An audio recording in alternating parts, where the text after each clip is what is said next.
So here's Trump at a CNN town hall, dead serious, looking American in the eye. They're dying, Russians and Ukrainians. I want them to stop dying. And I'll have that done. I'll have that done in 24 hours. Said very boldly, you could end this Ukrainian-Russia war in 24 hours. Yeah. And he didn't just say it once. CNN found 53 times Trump promised he'd end the Ukraine war within 24 hours, or before even taking office. 53 times. That's not a slip of the tongue. That's a business plan built on fantasy. Before I even arrive in the Oval Office, shortly after I win the presidency, I will make the horrible war between Russia and Ukraine settled. It will be settled. His words, not mine. The war is going to be settled. I'll get them both. I know Zelensky. Oh, I know Zelensky very well. I know Putin. I'll be done within 24 hours. You watch.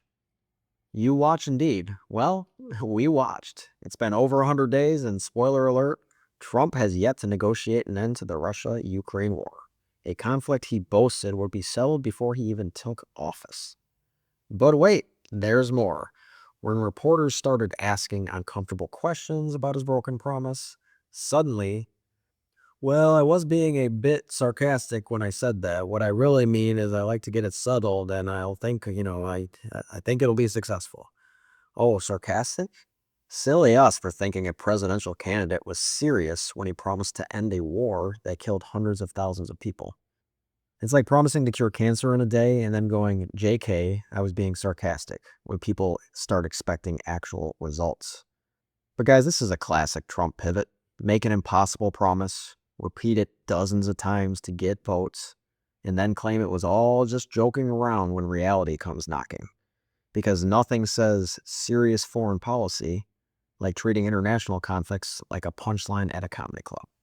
And here's Trump at a rally in Montana with the confidence of someone who's never even seen an economics textbook. Starting on day one, we will end inflation and make America affordable again to bring down the prices of all goods. And at that event, when I win, I will immediately bring prices down starting on day one. When I win, I will immediately bring prices down starting on day one. He even had the whole grocery store set up behind him like he was hosting the world's most expensive game show. Day one. Not, we'll work on it. Not, it'll take time, but literally day one. Like inflation is a light switch you can just flip off. Honey, did you remember to turn off the inflation before we left for work? But here's the thing about promising to end inflation on day one. Inflation is actually getting worse. The consumer price index accelerated to 3% annually, higher than expected, with the biggest monthly increase since August of 2023. So what happened to the day one promise? Well, Trump's attempts to lower expectations began shortly after he won, at least. In a Time magazine interview, Trump said bringing down food costs will be very hard. Very hard. From I'll fix it on day one to actually this is very hard in about 2 months. That's like a wedding planner promising you the perfect wedding and then showing up on your big day and says, you know what? Weddings are actually really complicated. And now we're going in the completely opposite direction. Trump has said twice that lowering prices is not his top priority. Not his top priority. The thing he won the election on is suddenly not important anymore. It's like ordering a pizza and having the delivery guy show up with a sandwich and say, actually, I decided pizza food isn't really my thing anymore. And here's where things get really wild. Trump promised on day one, I will launch the largest deportation program of criminals in the history of America. And then we will begin the largest deportation operation in the history of our country because we have no choice. The largest in history. He's talking about deporting millions of people. Trump told Time magazine he would target between 15 million and 20 million people who he said are undocumented in the U.S. Now, here's where we need to actually talk about what this actually means for real Americans who care about things like law and order and not living in a police state. And maybe I'm being generous here. You could deport 1 million people if you completely ignore court orders, skip due processes, and treat the Constitution like a suggestion. But here's the thing. Trump could argue for using more of that 200-year-old act, the Alien Enemies Act of 1798, to override due process and justify using military support for arresting and holding people without illegal status. Override due process? Let that sink in. When we start saying it's okay to skip due process for one group of people, what happens when they decide your group is next? This isn't about immigration policy. This is about whether we're a country with laws or a country where the president gets to decide who deserves rights and who doesn't. Because if we're cool with ignoring court orders and constitutional protections for deportations, what's stopping them from ignoring court orders just about everything else? And even if you got that dictator mindset and you're okay with shredding the Constitution, the math still doesn't work. The Trump administration's own track record shows during his first term, the maximum they could deport in 1 year was 267,000.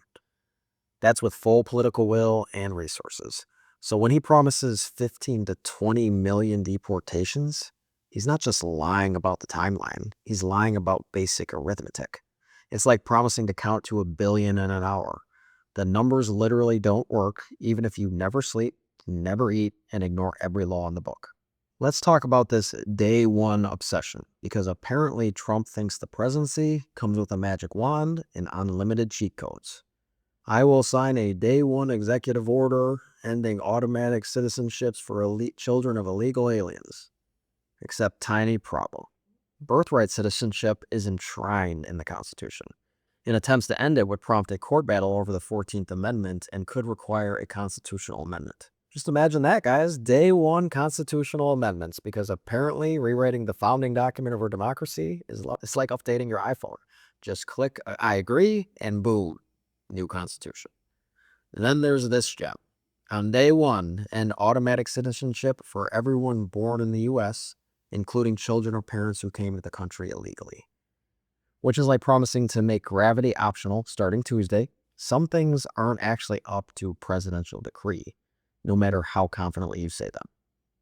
And when reality hit, a federal judge blocked the order for 14 days, calling it blatantly unconstitutional. Blatantly. That's judge speak for, did you even read the Constitution before writing this? But my favorite day one promise has got to be this. Close the border completely. Just shut it down. Like it's a Blockbuster store and we're done with that business model. Except Trump advisor Jason Miller had to walk it back. When you say close the border, the impression is that nobody's allowed to go back and forth. What the border will be closed to is for people trying to enter the United States illegally. So close the border doesn't actually mean close the border. It means close the border except for all the ways we need to keep it open. That's like, saying you're going to stop eating except for breakfast, lunch, dinner, and snacks. Let's dive into Trump's economic promises, because apparently he thinks the economy runs on wishes and campaign slogans. Trump promised to exempt earned tips, Social Security wages, and overtime wages from income taxes. Sounds great, actually. Who doesn't want tax-free money? Except here's the tiny detail they forgot to mention. Eliminating income taxes on tips would cost more than $100 billion over a decade. It's easily corruptible. And eliminating taxes on Social Security would create an even larger federal deficit. So the plan to fix the economy is to remove hundreds of billions in revenue while somehow making everything cheaper. It's like planning to lose weight by eating more cake, because cake makes you happy, and happy people are healthier. And how are we paying for all this? Well, that's where it gets really creative. Remember, we're also cutting corporate taxes, extending all the existing tax cuts, and somehow this math is supposed to work out. It's the economic equivalent of promising to make your mortgage payment by not paying your mortgage. The logic is so circular, it could be a carnival ride. But wait, there's more. The Republican platform promises to defeat inflation and quickly bring down all prices, while also cutting taxes and increasing spending. That's not economic policy. That's a magic trick. Watch as they make your taxes disappear while also making everything cheaper and somehow not destroying the federal budget. Next, he'll promise to make the debt vanish by just not counting it anymore. So here we are, over 100 days in, and standing in what I like to call the promise graveyard. Let's pay our respects to all the beautiful promises that died young. Ukraine war, still happening. Inflation, getting worse. Mass deportations. Turns out you can't deport 20 million people with executive orders and wishful thinking. Constitutional amendments still require actual constitutional processes. But here's what really gets me. Trump told ABC News that Americans knew what they were signing up for by saying, "I said all these things during my campaign. I said, you're going to have a transition period."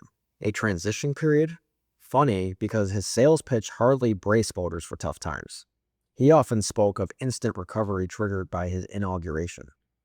It's like a used car salesman selling you a reliable vehicle, and then when the engine falls out going, "I told you there would be a transition period between having a car and not having a car." The most honest thing about this whole administration might be White House Press Secretary Caroline Leavitt saying, "We are in a period of economic transition," when asked if she could reassure Americans there wouldn't be a recession.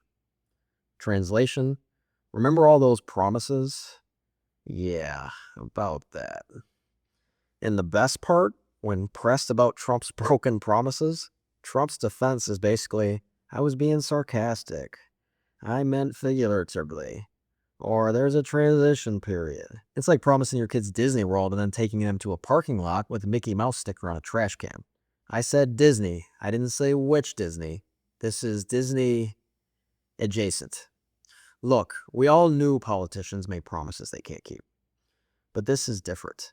This is promising to rewrite physics, economics, and the Constitution by Tuesday morning, and then acting surprised when reality doesn't cooperate. The promises weren't just ambitious.